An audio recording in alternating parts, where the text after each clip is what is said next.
there are a lot of really exciting, great connections around the spirit and attitude of both of your groups, and I look forward to talking about that more with you one-on-one, maybe when we get out of the formality of standing up and giving remarks. But Michaela mentioned this term, intrapreneur. It is a terrible word, A of all. I'm going to just acknowledge that off the bat. It is hard to say, but the concept is pretty simple. You're applying entrepreneurial attitudes, mindsets, and a want to create innovation and change within large organizations. So in my case, the large organization is Coca-Cola.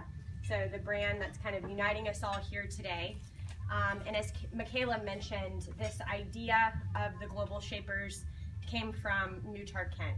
And I think it really goes back to something that he reinforces with all of us at Coca-Cola, which is this concept of being constructively discontent.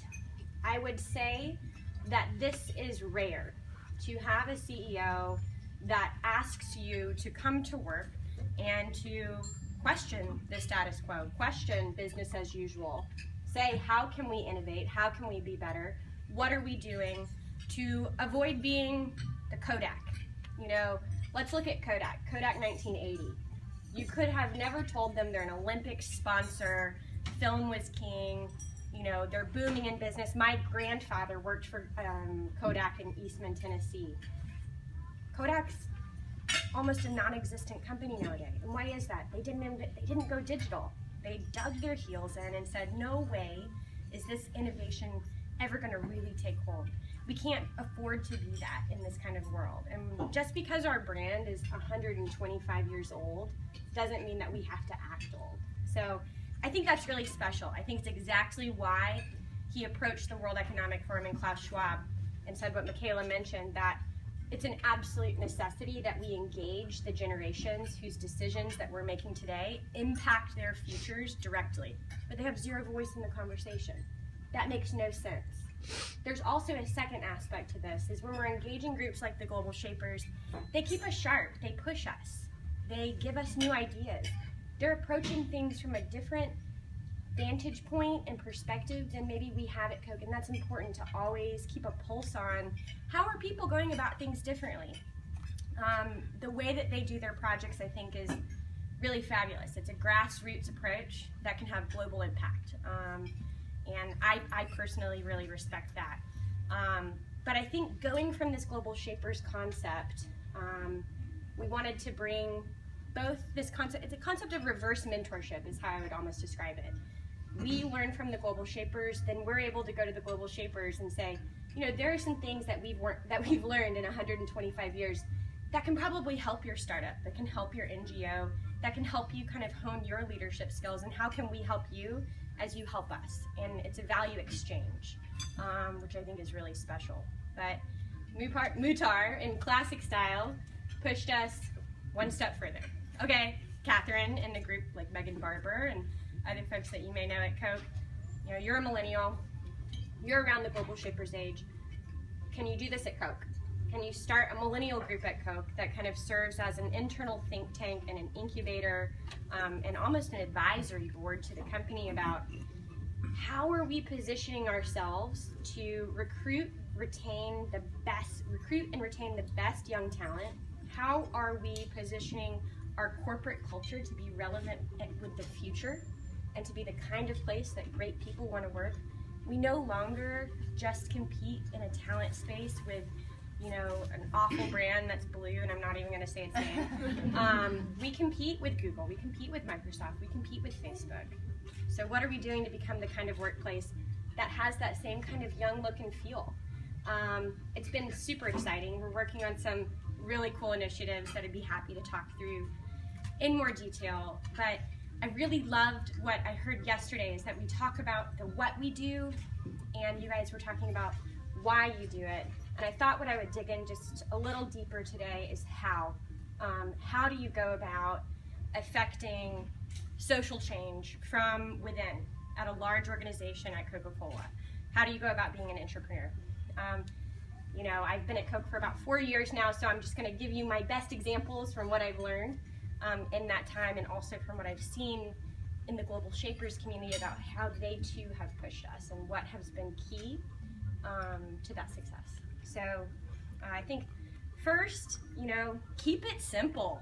Keep it simple. I think that there is this tendency with young people to say, what is this, game-changing, front of the New York Times idea that's just going to completely disrupt and blow people's minds? But some of the best things I've seen at Coke, like we look at brand Coke, keeping the label simple. Keep it simple. Get back to basics. Get back to the core messages about what you're all about. I think when we look at that from a social change perspective, I love the example of a project that I worked on for 2 years called Project Last Mile. I think it's a great entrepreneurial project. The problem that we were trying to tackle was that you could get a Coke in the most remote villages in the world, but you couldn't get critical medicine. There's something inherently wrong about that. We knew that, and we needed to be part of a solution to help fix that problem.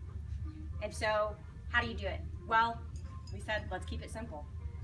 We can have, we have a Coke supply chain model that works really well. It's not very sexy. This isn't very cool work, but you go into warehouses and you reorganize them through a Coca-Cola mindset about how we organize our warehouses. We go to the drivers, we teach them about route optimization.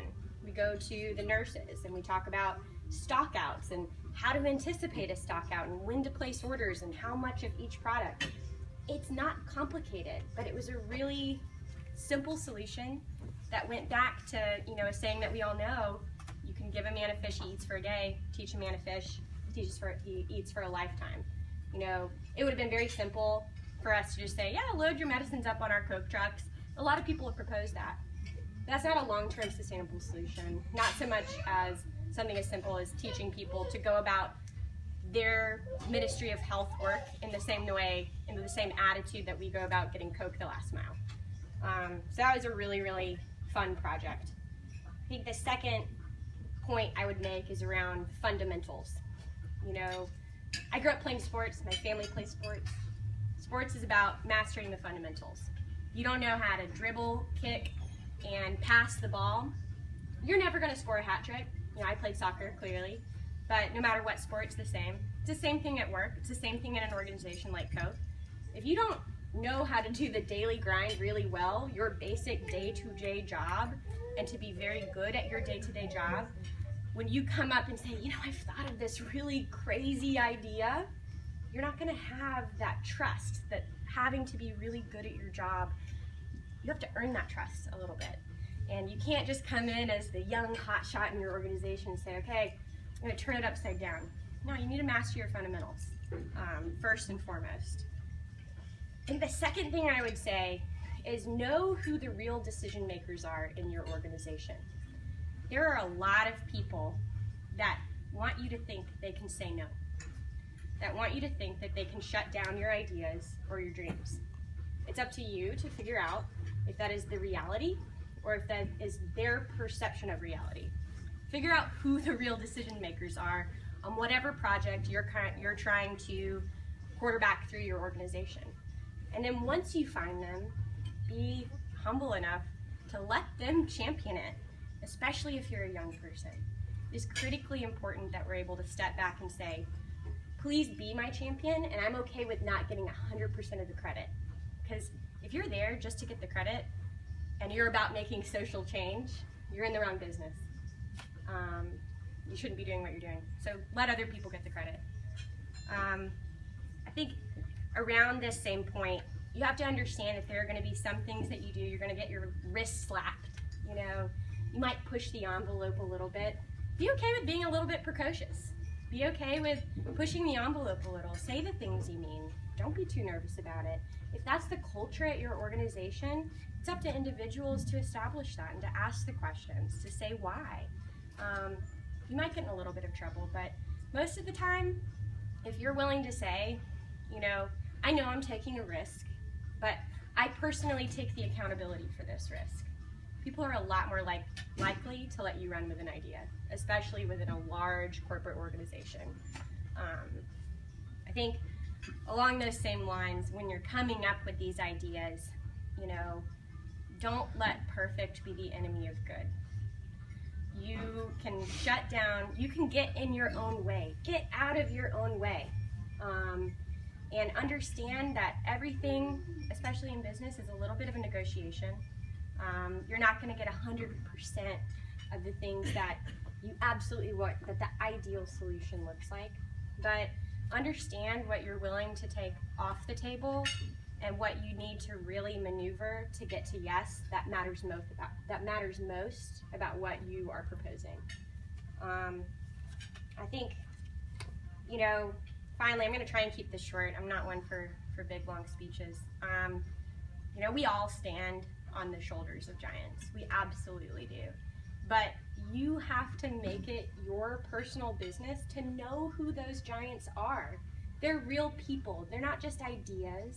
These are real people that came before you, and there's history in all of your organizations. Mark here, get to know Mark. I'm sure you all do. But as young people especially, make it your business to know the history of the organizations that you're in and the people that came before you that have fixed things or changed things or been entrepreneurs before the word even existed in our little Wikipedia dictionaries. Make it your business to know them. And I think while we're on kind of this note around millennials, I think we need to be a lot more like this guy. You know, we need to act a lot more like kids. Absolutely. Sometimes we're going to cry. No, but Picasso is one of my favorite artists, and a lot of what Picasso was all about, he said his crowning achievement was learning how to paint like a kid again, like a child again.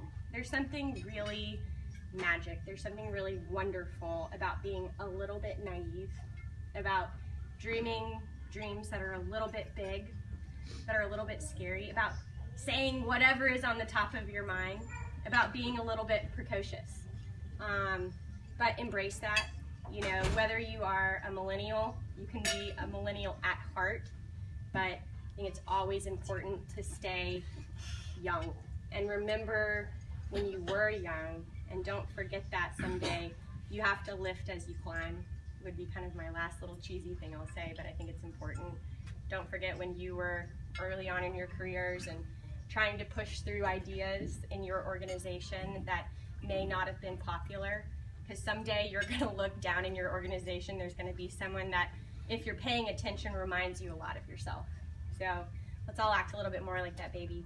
And I really just want to say thank you again for inviting me to be here tonight. It's been really inspiring and awesome to get to know the scholars community and seeing all of the work that you're doing across this country, and I think it's a really excellent legacy, and I really look forward just getting to know each of you and to engage in some more one-on-one conversations as the night progresses. So thank you again, Michaela. Thank you all.